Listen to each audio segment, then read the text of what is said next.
Fala galera, beleza? Aqui é o Gustavo, espero que todos estejam bem. Vamos dar sequência à leitura do livro de Jeremias aqui na Bíblia de Estudo Max Lucado, versão NVI. Hoje, para ficarmos dentro da nota lateral aqui, nós vamos ler o capítulo 14, o capítulo 15 e a nota lateral. Então vamos começar. Capítulo 14. Seca, fome, espada. Esta é a palavra que o Senhor dirigiu a Jeremias acerca da seca. Judá pranteia, as suas cidades estão definhando e os seus habitantes se lamentam, prostrados no chão. O grito de Jerusalém sobe, os nobres mandam os seus servos à procura de água. Eles vão às cisternas, mas nada encontram. Voltam com os potes vazios e, decepcionados e desesperados, cobrem a cabeça. A terra nada produziu, porque não houve chuva. E os lavradores, decepcionados, cobrem a cabeça. Até mesmo a corça no campo abandona a cria recém-nascida, porque não há capim. Os jumentos selvagens permanecem nos altos, farejando o vento como os chacais, mas a sua visão falha, por falta de pastagem. Embora os nossos pecados nos acusem, age por amor do teu nome, ó Senhor. Nossas infidelidades são muitas, temos pecado contra ti. Ó esperança de Israel, tu que os salvas na hora da adversidade, porque te comportas como um estrangeiro na terra, ou como um viajante que fica somente uma noite? Porque ages como um homem que foi pego de surpresa, como um guerreiro que não pode salvar? Tu estás em nosso meio, ó Senhor, e nós pertencemos a ti. Não nos abandones, assim diz o Senhor acerca deste povo. Eles gostam muito de vaguear, não controlam os pés. Por isso, o Senhor não os aceita. Agora, ele se lembrará da iniquidade deles e os castigará por causa dos seus pecados. Então o Senhor me disse: não ore pelo bem-estar deste povo, ainda que jejuem, não escutarei o clamor deles, ainda que ofereçam holocausto e ofertas de cereal, não os aceitarei, mas eu os destruirei pela guerra, pela fome e pela peste. Mas eu disse: soberano Senhor, os profetas estão dizendo a eles: vocês não verão a guerra nem a fome, eu lhes darei prosperidade duradoura neste lugar. Então o Senhor me disse: é mentira o que os profetas estão profetizando em meu nome. Eu não os enviei, nem lhes dei ordem nenhuma, nem falei com eles. Eles estão profetizando para vocês falsas visões, adivinhações inúteis e ilusões de suas próprias mentes. Por isso, assim diz o Senhor, quanto aos profetas que estão profetizando em seu nome, embora eu não os tenha enviado, e que dizem: nem guerra nem fome alcançarão esta terra, aqueles mesmos profetas perecerão pela guerra e pela fome. E aqueles a quem estão profetizando serão jogados nas ruas de Jerusalém por causa da fome e da guerra. E não haverá ninguém para sepultá-los, nem para sepultar as suas mulheres, os seus filhos e as suas filhas. Despejarei sobre eles o castigo que merecem. Diga-lhes isto, que os meus olhos derramem lágrimas, noite e dia sem cessar, pois a minha filha virgem, o meu povo, sofreu um ferimento terrível, um golpe fatal. Se vou para o campo, vejo os que morreram à espada. Se entro na cidade, vejo a devastação da fome. Tanto o profeta como o sacerdote percorrem a terra sem nada compreender. Rejeitaste Judá completamente? Desprezaste Sião? Por que nos feriste a ponto de não podermos ser curados? Esperávamos a paz, mas não veio bem algum. Esperávamos um tempo de cura, mas há somente terror. Senhor, reconhecemos a nossa impiedade e a iniquidade dos nossos pais. Temos de fato pecado contra ti. Por amor do teu nome, não nos desprezes, não desonres o teu trono glorioso. Lembra-te da tua aliança conosco e não a quebres.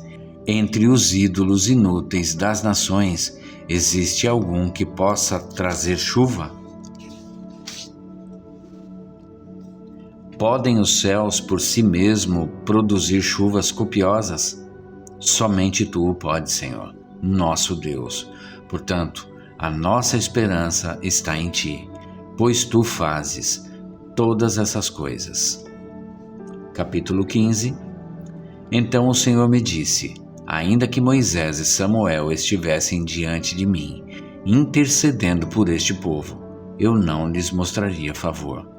Expulse-os da minha presença, que saiam. E se perguntarem a você: para onde iremos? Diga-lhes: assim diz o Senhor. Os destinados à morte, para a morte. Os destinados à espada, para a espada. Os destinados à fome, para a fome. Os destinados ao cativeiro, para o cativeiro. Enviarei 4 tipos de destruidores contra eles, declara o Senhor: a espada para matar, os cães para dilacerar, as aves do céu e os animais selvagens para devorar e destruir. Eu farei deles uma causa de terror para todas as nações da terra, por tudo o que Manassés, filho de Ezequias, rei de Judá, fez em Jerusalém. Quem terá compaixão de você, ó Jerusalém? Quem se lamentará por você? Quem vai parar e perguntar como você está? Você me rejeitou, diz o Senhor. Você vive se desviando. Por isso, porei as mãos em você e a destruirei. Cansei-me de mostrar compaixão. Eu os espalhei ao vento como palha nas cidades desta terra. Deixei-os sem filhos. Destruí o meu povo, pois não se converteram de seus caminhos. Fiz com que as suas viúvas se tornassem mais numerosas do que a areia do mar. Ao meio-dia, trouxe um destruidor contra as mães dos jovens guerreiros. Fiz cair sobre elas repentina angústia e pavor. A mãe de 7 filhos desmaiou e está ofegante. Para ela o sol se pôs, enquanto ainda era dia. Ela foi envergonhada e humilhada. Entregarei os sobreviventes à espada, diante dos seus inimigos, declara o Senhor. Ai de mim, minha mãe, por me haver dado à luz, pois sou um homem em luta e em contenda com a terra toda. Nunca emprestei nem tomei emprestado, e assim mesmo todos me amaldiçoam. O Senhor disse: eu certamente o fortaleci para o bem e intervim por você, na época da desgraça e da adversidade, por causa do inimigo. Será alguém capaz de quebrar o ferro que vem do norte ou o bronze? Diga a esse povo: darei de graça a sua riqueza e os seus tesouros como despojo, por causa de todos os seus pecados em toda a sua terra. Eu os tornarei escravos de seus inimigos, numa terra que vocês não conhecem, pois a minha ira acenderá um fogo que arderá contra vocês. Tu me conheces, Senhor, lembra-te de mim, vem em meu auxílio e vinga-me dos meus perseguidores, que pela tua paciência para com eles eu não seja eliminado. Sabes que sofro afronta por tua causa. Quando as tuas palavras foram encontradas, eu as comi. Elas são a minha alegria e o meu júbilo, pois pertenço a ti, Senhor, Deus dos exércitos. Jamais me sentei na companhia dos que se divertem. Nunca festejei com eles, sentei-me sozinho. Porque a tua mão estava sobre mim e me encheste de indignação, porque é permanente a minha dor e a minha ferida é grave e incurável. Por que te tornaste para mim como um riacho seco, cujos mananciais falham? Assim respondeu o Senhor: se você se arrepender, eu o restaurarei para que possa me servir. Se você disser palavras de valor e não indignas, será o meu porta-voz. Deixe este povo voltar-se para você, mas não se volte para eles. Eu farei de você uma muralha de bronze fortificada diante deste povo. Lutarão contra você, mas não o vencerão, pois estão com você para resgatá-lo e salvá-lo, declara o Senhor. Eu o livrarei das mãos dos ímpios e o resgatarei das garras do violento. Até aqui. Vamos agora à nota lateral. Lições para a vida. Localize-se.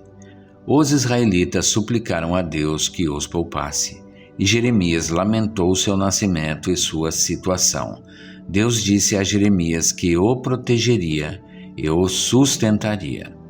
Observe, Jeremias se desesperou diante de toda a destruição que os israelitas enfrentariam, mas Deus estaria com ele para livrá-lo e redimi-lo. Medite. O Senhor está próximo. Você não está sozinho. Talvez se sinta sozinho, mas não há um momento sequer em que você tenha de lidar com as circunstâncias sem ajuda. Deus está próximo. Deus promete repetidamente sua conhecida presença com seu povo. A Abraão, Deus disse: não tenha medo. Eu sou o seu escudo. Grande será a sua recompensa. Gênesis 15:1. A Agar, o anjo anunciou: não tenha medo. Deus ouviu. Gênesis 21:17. Quando Isaque foi expulso da terra pelos filisteus e obrigado a se mudar repetidamente, Deus apareceu-lhe e o lembrou: não tema, porque estou com você. Gênesis 26:24.